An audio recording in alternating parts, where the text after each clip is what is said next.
అసలు ఒక్కొక్కడు ఇట్లా నరాలు నరాలు జివ్వుమంటుంటే ఏ గో ఇది ఎంట్రకలు నిక్కబొడుచుకునే అంటారు కదా. ఆ నిక్కబొడుచుకునే ఈసారి సూదుల్లాగా మారతాయి కావచ్చు నాకు తెలిసి ఖచ్చితంగా సంక్రాంతికి. ఎందుకంటే అఖండ నుంచి బాలయ్య బాబు ఎక్కడ ఒక్క సినిమా కూడా అరే ఇది డౌన్ అయింది అనే డౌట్ లేకుండా వస్తున్నాడు అనమాట. టోటల్గా ఒరిజినల్ స్టోరీలతో వస్తున్నాడు. ఓన్లీ మన తెలుగు సినిమాగానే రూపొందిస్తున్నాడు.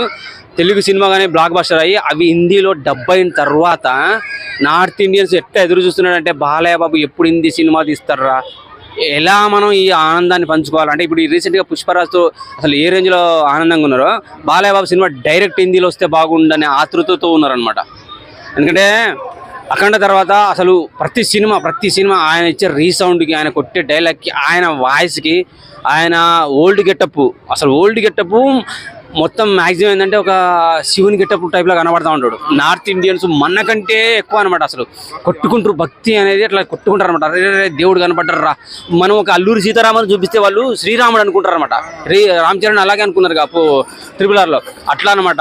కొద్దిగా ఏం మాత్రం దేవుని భక్తి, దైవని గెటప్ కనపడాలంటే అసలు ఎక్కడికి వెళ్ళిపోతారు. బాలయ్య బాబు ఈసారి లుక్లో కూడా కొంచెం బందిపోటు లుక్ కనపడ్డా, డాకు మహారాజ్ అనేది బందిపోటు అగంతకుడు అనమాట. సో ఆ లుక్ కూడా వాళ్ళకి ఏమాత్రం నార్త్ ఇండియాలో ఒక సైడ్ అనేది ఉన్నది. ఉత్తరప్రదేశ్, బీహార్, MP, జార్ఖండ్ ఈ టైప్లో వాళ్ళకు బాగా నచ్చుతుంది అనమాట. వాళ్ళు మాత్రం ఈసారి ఖచ్చితంగా బాలయ్య బాబును నెత్తిన ఇట్లా కూర్చోబెట్టుకుంటారు. ఫ్యూచర్లో అవసరం అయితే గుడి కట్టిన ఆశ్చర్యపోనక్కర్లేదు. ఎందుకంటే ఆయన లుక్, ఆయన వాయిస్, ఒకప్పుడే అమితాబ్ బచ్చన్ వాయిస్ ఉంటుంది చూసిన ఆ బేస్ వాయిస్ బాలయ్య బాబులో కనపడుతుంది ఖచ్చితంగా వాళ్ళకి. నాకు తెలిసి కనుక దీన్ని కనుక ఇందులో డబ్బు చేస్తే తెలుగు కంటే ఎక్కువ రికార్డులు బ్రేక్ చేస్తుంది ఇందులో సినిమా. బాలయ్య బాబు ఒక తెలుగు సినిమా హిందీలో డబ్బు చేస్తే బాలయ్య బాబు సినిమాలు ఇప్పటివరకు రాని గ్రాస్ నెట్ కలెక్షన్ 100% వచ్చేస్తాయి. మళ్ళా ప్రజ్ఞ ఆల్రెడీ ఆమె హిందీలో పరిచయం అయింది, తెలుగులో పరిచయం అయింది. ఆమె సినిమాలు హిందీలో కూడా చూశారు. సో ఆమె ఉండి సెంటిమెంట్, ఒక చిన్న పాపను కూడా చూపించారు. ఖచ్చితంగా ఈసారి విత్ ఫ్యామిలీతో డాకు మహారాజ్ విత్ ఫ్యామిలీ ఎంటర్టైన్మెంట్తో మంచి ఎంటర్టైన్మెంటే కాదు మంచి మాస్ మసాలాతో ఖచ్చితంగా రాబోతున్నాడు. మళ్ళీ గుర్రపు స్వారీ అంటే హిందీ వాళ్ళకి చాలా ఇష్టం. వాళ్ళు బాలయ్య బాబుని చూసి ఓల్డ్ లెక్కల్లో చూసి అసలు ఇక నెత్తిన పెట్టుకోవటం కాదు, నీ అమ్మ ఒకప్పుడు రామ్ చరణ్, ఒకప్పుడు చిరంజీవి ఇలా అనుకునే వాళ్ళని.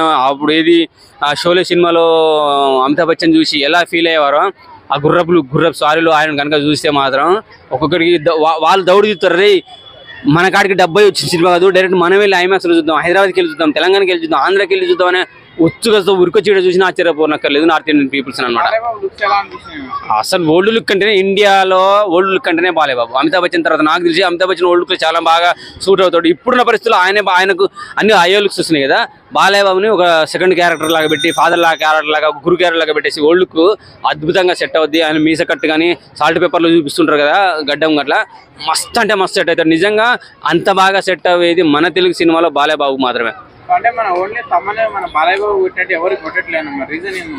నిజంగా మరి బాలయ్య బాబుని చూస్తే ఆయనకు ఊపు ఉత్సాహం వస్తుందో తెలియదు కానీ, మరి నందమూరి ఫ్యామిలీ చూస్తేనే ఊపు ఉత్సాహం తెలియదు కానీ, పర్ఫెక్ట్గా నిజంగా వేరే వాళ్ళ విషయం పక్కడితే బాలయ్య బాబు సినిమా అంటేనే తమని కొట్టే సౌండ్, రీసౌండ్, మన స్పీకర్లు పగిలిపోతాయి, థియేటర్ స్పీకర్లు కూడా పగిలిపోతాయి.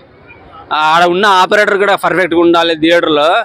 ఇంకా పగిలిపోవడం కాదు, కాలిపోతాయి. ఆ సౌండ్ బాక్స్ అనేవి కాలిపోతాయి. అంత సౌండ్ ఇస్తాడు, అంత రీసౌండ్ ఇస్తాడు, అంత BGM ఇస్తాడు. సాంగ్స్కు కూడా ఇక బ్యాక్గ్రౌండ్ మ్యూజిక్ ఒక రేంజ్ అయితే, సాంగ్స్కి ఇచ్చే మ్యూజిక్ కూడా ఒక డిఫరెంట్గా ఉంటుంది.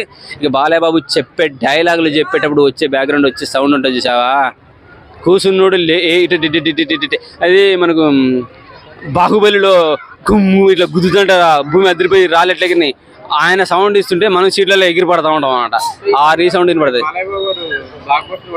ఖచ్చితంగా తెలుగు సినిమాగా వస్తున్నాడు. సంక్రాంతికి బాలయ్య బాబు బ్లాక్ బస్టర్ ఎట్టుకొట్టబోతున్నాడు. అఖండ తర్వాత నుంచి ఒక్కటి కూడా ఫెయిల్యూర్ అనేది లేదు. ఫెయిల్యూర్ ఏంట్రా బాబు అనే డైలాగ్ ఫ్యూచర్లో రావచ్చు. ఫెయిల్యూర్ అంటే అసలు పడుతుంది ఫ్యూచర్లో. ఫెయిల్యూర్ అంటే ఏంటా అనే ఒక డైలాగ్ కూడా పడుతుంది. ఆ రేంజ్లో ఖచ్చితంగా సంక్రాంతికి రంగు మొగుడు అల్లుడు ఇవన్నీ అంటారు కదా, ఇవన్నీ కాదు కదా, వాళ్ళందరికీ తాత ముత్తాత రికార్డులు సృష్టించాలనుకుంటే బాలయ్య బాబు డాకు మహారాజు లాగా అగంతకులకు అవుతాడా, రాజులకు రాజు అవుతాడా, పుష్పరాజుకు రాజు అవుతాడా, ప్రభాస్ రాజుకు రాజు అవుతాడా అంటే ఈసారి ఖచ్చితంగా డాకు మహారాజా అని చెప్పగలుగుతాను నేనైతే. Thank you.